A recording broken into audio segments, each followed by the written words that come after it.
その場にいる者たちを次々に自分の味方につける。この海においてあの男は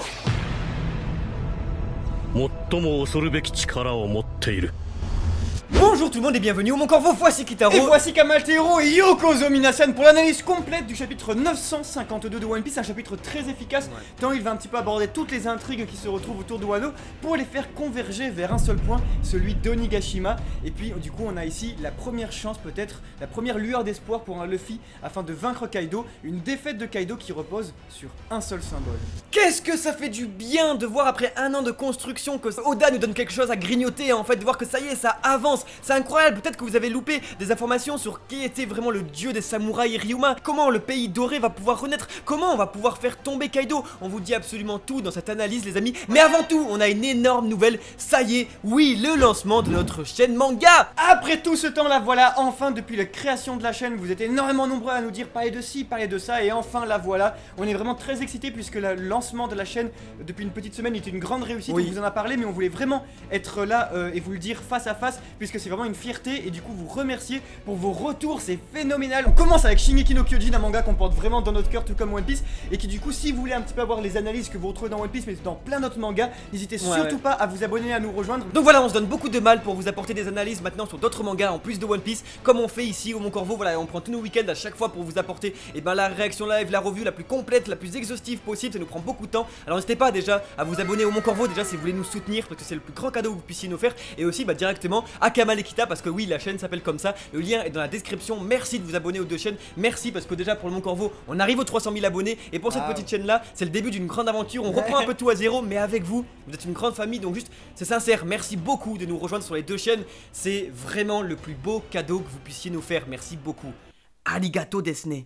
Mais parlons bien, parlons One Piece, parlons chapitre 952 avec en première partie la révolution qui finalement prend forme. On a quand même quelque chose de concret et du coup un débarquement très prochain sur Onigashima. Enfin en seconde partie on va un petit peu parler d'un certain pays doré, d'un dieu de la lame et de beaucoup de choses extrêmement mystiques qui se sont déroulées, et le choix cornélien de Roronoa Zoro pour libérer le pays des samouraïs. Et enfin nous nous aborderons tout tranquillement le conflit énorme des Yonko et tout ce que cela implique sur la chance inouïe que cela offre à Luffy pour vaincre Kaido. Vous êtes prêts? C'est parti.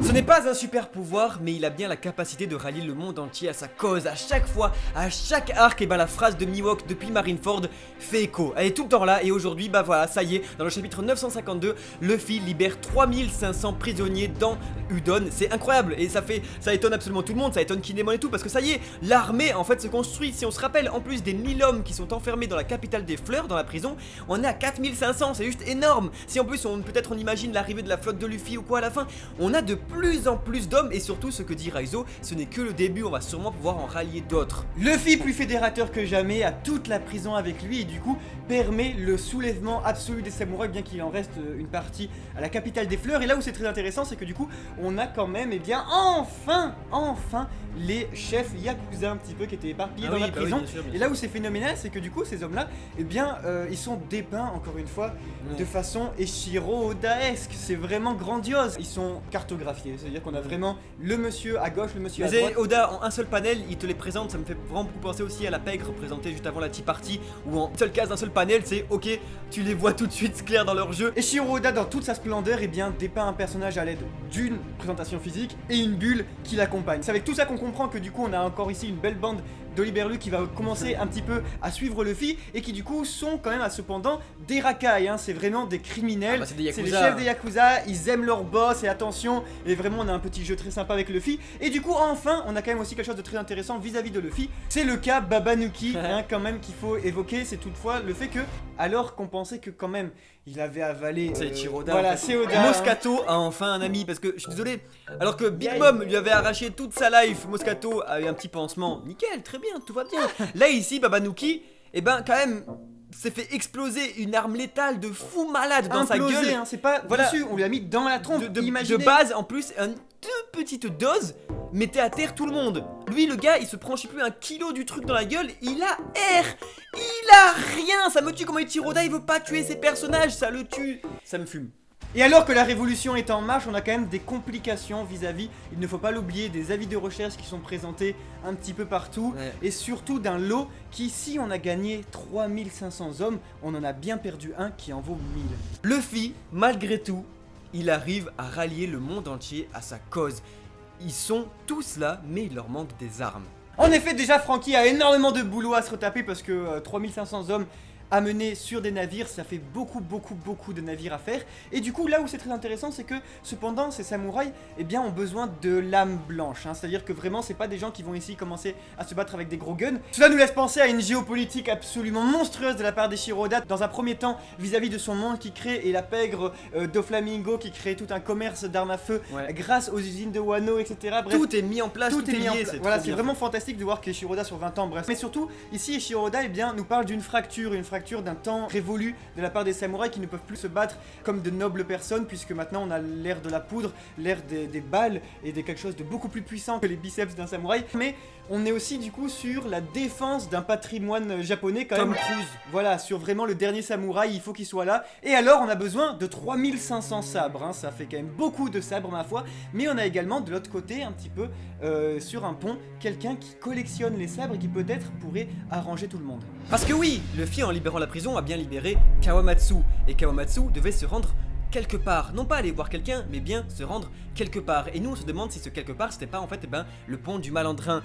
Est-ce que il y a pas plusieurs années, Kawamatsu et Gyokumaru se seraient donné rendez-vous sur ce pont. C'est pourquoi le moine guerrier est toujours sur ce pont là depuis 13 ans en fait, ne laissant personne passer et attendant donc Kawamatsu, d'où sa dernière phrase du chapitre, tu as encore envie et tout, super, voilà. La promesse de deux hommes qui ont dû se dire, je reviendrai, je tiendrai ce pont jusqu'à ton arrivée. D'ailleurs, et c'est là qu'on voit qu'Ichiroda est un génie parce que ces références culturelles ne servent pas que en toile de fond, non, ça sert aussi à l'avancée de son récit parce que, Gyokumaru fait référence au moine guerrier Benkai qui sur son pont a perdu contre le samouraï Minatomo et donc à partir de là, voilà, c'était bien un moine guerrier qui volait des armes aux samouraïs qui n'étaient pas dignes de porter des katanas. Donc voilà, on a tous ce délire là et tout, c'est hyper intéressant parce qu'on se dit que alors à ce moment-là, c'est bien le personnage qui va devoir armer en fait tous les samouraïs parce que lui a tous les katanas du pays vu que Orochi aujourd'hui interdit le port d'armes. Gyokumaru est là pour ça, ça va être son rôle. Par contre les amis, c'est qu'il refuse d'en donner un.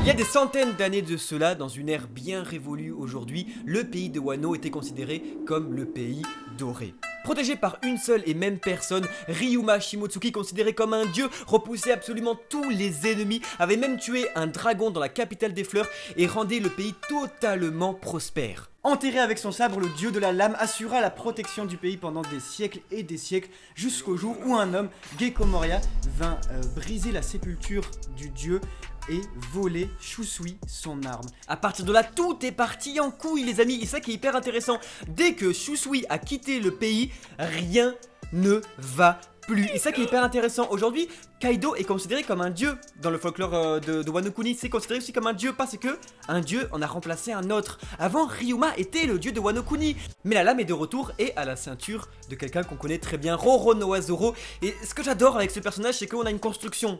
Depuis 22 ans, le personnage, on l'a vu évoluer et tout, on connaît ses valeurs, on connaît qu'il ne croit pas en Dieu, on connaît qu'il croit juste en une chose, c'est en la philosophie des lames, et qu'il les tient vraiment, il veut ses lames, et c'est tout. Et aujourd'hui, il va devoir faire un choix. Est-ce que Gyokumaru va accepter d'armer la révolution en donnant Shushui? Je ne pense pas. Je pense largement qu'ici, c'est un test pour Roronoa Zoro, parce qu'il le dit lui-même au chapitre 937, est-ce que tu ne serais pas juste un gamin? Je veux juste savoir si tu n'es pas un gamin qui n'est pas digne de porter cette lame. Est-ce que Gyukimaru va pas mettre en test Zoro et bien ne le pas lui donner Shushui? Zoro va-t-il mettre sa fierté de côté et surtout son scepticisme pour la religion, pour la divinité? Parce qu'on se rappelle de Skypiea, hein, vraiment, je ne crois pas en Dieu, ça me dérange pas ceux qui croient, mais moi vraiment j'en ai pas les couilles. Là aujourd'hui, Ryuma est considéré comme un dieu, celui qui portait sa lame est considéré comme un dieu.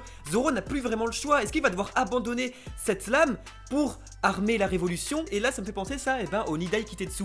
Vous savez, c'était une lame qu'on avait au début de l'arc avec le forgeron Itetsu que Luffy a pris. Est-ce que ce serait pas à ce moment-là la troisième lame de Zoro dans l'arc de Wano, jusqu'à qu'à toute fin, Zoro, en ayant mis sa fierté de côté, soit reconnu comme bien en effet le digne héritier? Oui, en même temps c'est un peu très religion, c'est vraiment très Abraham, c'est vraiment ok, arrête-toi là, je vois bien que t'étais prêt à mettre tout de côté et tout, maintenant prends-la, tu es le digne héritier, Zoro, tu es le digne protecteur de Wano Kuni, prends cette lame, Shushui t'appartient, maintenant tu n'es pas un gamin qui ne mérite pas de l'avoir, tu es bien Roronoa Zoro Shimotsuki, le dieu de la lame. Parce qu'il est assez remarquable de constater que le pays ne sait pas finalement que c'est le dieu de la lame qui a choisi Zoro. C'est le dieu de la lame en personne qui a donné le sabre à Zoro, qui lui même ne l'a pas forcément demandé en premier temps. Donc Zoro est légitime. Donc ce qui est vraiment formidable, c'est ici de savoir qu'on a quand même du coup un gardien de la lame qui veut absolument la retrouver, puisque le pays est parti en couille depuis qu'elle a disparu. Cependant, ce qui est vraiment beaucoup trop stylé, c'est qu'il y a aussi une théorie des familles qu'on a construite et qu'on trouve bien vibrante. C'est l'idée qu'à la fin, si il lui sort la Abraham et que du coup ça lui permet de garder le sabre sur Wano Kuni, à la toute fin, Zoro décide de s'en séparer et de rendre la lame finalement à son maître. Et une fois que du coup l'arc serait terminé, que Kaido serait vaincu, alors finalement, bénéfice du doute ultime pour la malédiction de Ryuma, peut-être que si Kaido est venu détruire le pays, peut-être que si tout cela est arrivé, et peut-être qu'à la fin Luffy est venu le sauver, c'est uniquement parce que Ryuma avait perdu son sabre. Mais quand même, on en doute un petit peu parce que Shushui c'est bien l'arme symbolique de Roronoa Zoro aujourd'hui dans le manga, depuis quand même Thriller Bark, ça fait 12-13 ans. Surtout que Zoro aurait besoin aussi d'une lame noire pour en affronter une autre, par là j'entends contre Mihawk et tout, ce serait vraiment bizarre qu'au bout d'un moment il abandonne. Je pense vraiment que Zoro va devoir abandonner Shushui pendant l'arc de Wano Kuni, et peut-être les récupérer à la toute fin. Mais en parlant de Roronoa Zoro, ce qui est assez intéressant c'est que lui confirme bien sûr la théorie du Mont Corvo, il confirme, Roronoa Zoro confirme la mauvaise foi du Mont Corvo en disant un homme poisson, ça qui est hyper intéressant les amis. Oda joue toujours avec l'ambiguïté parce que bien sûr que Kawamatsu doit être un homme poisson, en fait les kappas ne peuvent pas exister dans le monde de One Piece, ce serait trop dommage en fait, parce que voilà, encore une fois nous, c'est notre théorie des masques en fait, du théâtre des illusions, tout le monde porte un masque, tout le monde dans Wano Kuni est présenté deux fois, l'habit ne fait pas le moine en fait, c'est ça vraiment qu'on veut faire comprendre dans cet arc, c'est que Oda à chaque fois présente un personnage qui ne s'avère pas être celui qu'on pense. Si Oda nous montre tellement explicitement que lui c'est un kappa, je suis un kappa, la danse du kappa, et que là en fait c'est un kappa, c'est trop dommage, alors que tous les personnages portent un masque, ne sont pas qui on pense être et tout.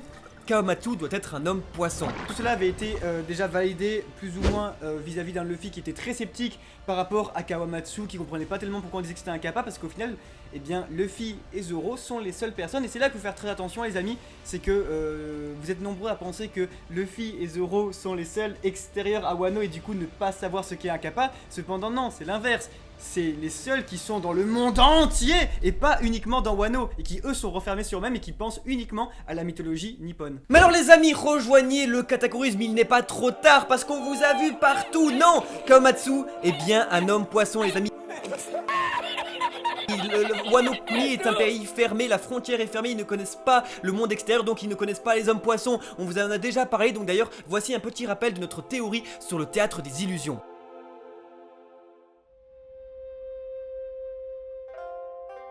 Cela va faire 1 an que nous soutenons cette idée, la voici. Oda a construit son arc de Wano Kuni d'une façon encore jamais faite. Tout personnage porte en réalité un masque et donc une double identité. Comme de véritables comédiens, Wano Kuni s'ouvrant même comme une pièce de kabuki, théâtre traditionnel japonais, d'où le nom que nous avons donné à cette théorie, le théâtre des illusions. Tout commença avec le premier plot twist, Kinemon, qui n'est pas le père de Momonosuke, mais bien son serviteur, et donc le premier personnage de Wano Kuni à présenter une double identité. Puis, Shentomaru s'avéra être Ashura Doji, pareil pour Komurasaki, Iori, Papi Fleury, Yogoro, Tonoyasu, Yasue Shimotsuki, et enfin Kamatsu, Killer, preuve même que les personnages portent réellement un masque, comme Komurasaki avec le Kitsune, ou encore Itetsu avec le Tengu, et Lo avec sa corbeille, ou encore même Sanji avec Osaba Mask. En notant d'ailleurs que tous les Mugiwara sont sur l'île incognito, chacun ayant une nouvelle vie depuis des semaines. Franosuke, Luffy Taro, Zorojuro, tous jouent un rôle. C'est pourquoi depuis des mois nous sommes sûrs au Mont Corvo qu'il s'agit ici de la ligne directive d'Oda pour cet arc, le rendant à la fois tellement fascinant mais aussi complexe. Nous sommes donc persuadés alors que, à l'instar de tous ces personnages qui nous ont déjà été présentés 2 fois chacun, Kawamatsu ne peut pas être un kappa, comme Kyoshiro n'est pas foncièrement méchant, mais en réalité Denjiro le dernier fourreau rouge, et enfin Otoko qui doit être Ushimitsu le voleur. Otoko signifiant homme ou garçon en japonais, dormant le jour et volant la nuit, elle est le profil type. Reste donc à savoir si Oda nous donne raison ou pas dans le futur de Wano Kuni.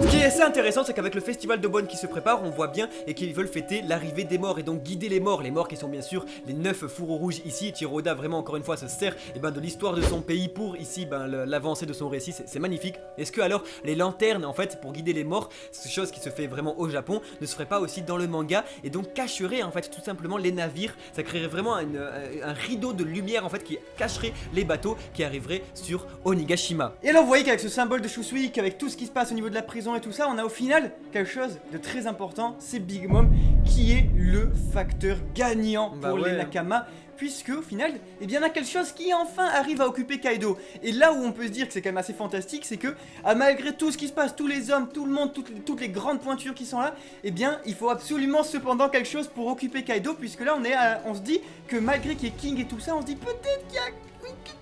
On y est, on a la chance, la toute petite chance, cependant, que si on évince totalement les 2 grosses montagnes qui se battent. C'est ça, parce que Kaido et Big Mom ne peuvent pas être vaincus. Sincèrement, ils ne peuvent pas être vaincus par personne se trouvant sur Wano Kuni. Les seuls qui peuvent s'affronter, c'est entre eux. Ils peuvent peut-être se perdre entre eux, mais sinon, personne ne pourra le faire. Donc c'est ça en fait.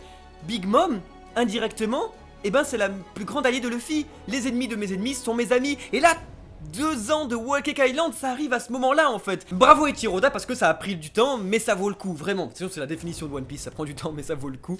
Et là, on n'a pas encore son équipage qui arrive à Big Mom, mais si elle est là, en soi, qu'est-ce qui va se passer? Les deux sont obligés de s'allier. Il va devoir y avoir un dialogue sur les Rocks Pirates, une remise en question un peu de leur bagarre, parce que sinon, s'il y a déjà bagarre sur Onigashima, qu'est-ce qui va se passer ensuite? Tout ça pour dire que quand les chats sont occupés, les souris dansent, et c'est vraiment ce qui est en train de se passer. Le territoire de Wano Kuni est totalement à la merci des Mugiwara et à la révolution. Tant on a un shogun qui est désemparé, tant on a un empereur qui est beaucoup trop occupé. Et alors également on a quand même 2 équipages qui sont vraiment fantastiques. C'est quand même les Big Mom Pirates qui on attend énormément et qui peuvent rentrer en contact avec les pirates, mais de Kaido et ce Queen absolument fantastique, qui est le personnage le plus drôle peut-être depuis l'ellipse des 2 ans, qui est absolument fantastique, avec un développement humoristique totalement il y a les 2 personnages subtil, mais qui me fume. Queen, il est fantastique, ça fait des mois que je dis que c'est mon fan favori, que c'est mon animal spirituel, je suis pas déçu. Queen, fantastique, personnage fantastique de réussir à faire toute une intrigue de page là pour de vrai. Il y a des empereurs qui sont en train de se battre 2 cm à côté en off-screen, et Oda il nous fait que des pages sur Queen qui veut se tailler. Franchement, vraiment à cœur ouvert, je suis trop content de ce que Wano Kuni est, de ce que Oda arrive à faire, parce que c'est trop bien. One Piece c'est vraiment le feu en ce moment, c'est tellement lent, mais c'est tellement bien, je veux dire, c'est incroyable. On a un truc qui se construit, ça s'est vraiment construit sur plus d'1 an. Et il y a 1 an, il cherchait un plan d'un palais de Kaido.